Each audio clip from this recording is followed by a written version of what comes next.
work extends beyond his warehouse. He runs possibly the UK's most unconventional hostel. We're right on the seafront. It's a beautiful day.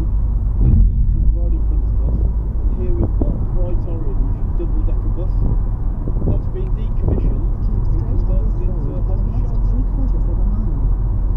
It looks like it's come out of the 1970s. The driving seats there, the steering wheel, there's even a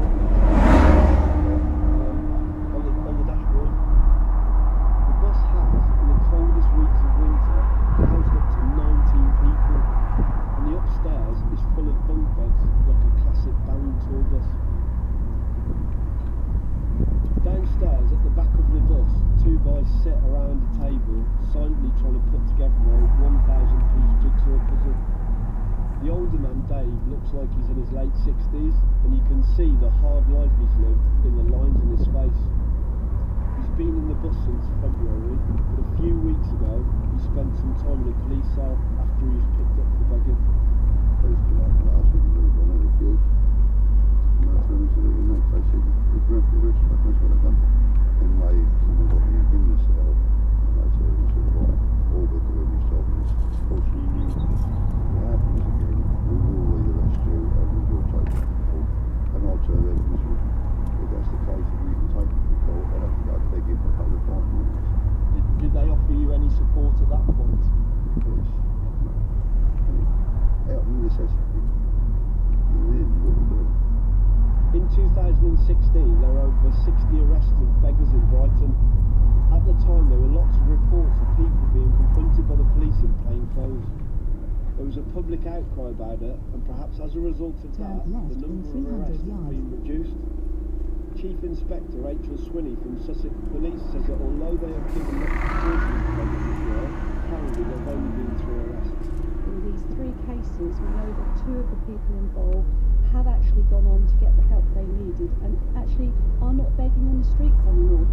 The aim here is to break the cycle, so to stop that begging and to stop the funding of that drug habit. So we know that if we offer people the support, which is the conditions of the caution, that's going to have a far better outcome for that individual.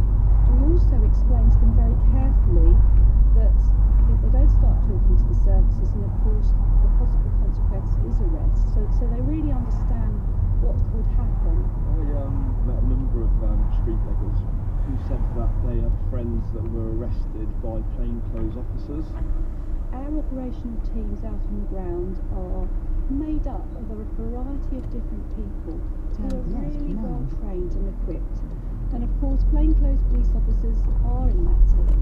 And I think sometimes it is easier for people to respond to a face rather than uniform. Onto the why people would be paranoid when they don't know who's a sort of member of the police and who's a member of the public.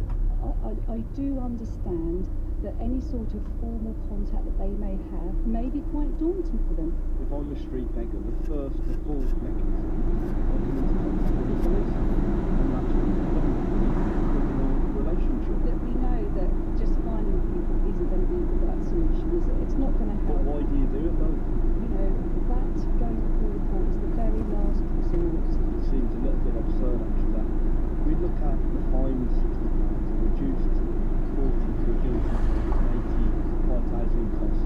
For somebody that's predominantly making a few quid in change. And it doesn't feel right, does it? It doesn't feel right because it's not right. I'm not sure that even the police are particularly convinced of their tactics in using plainclothes officers.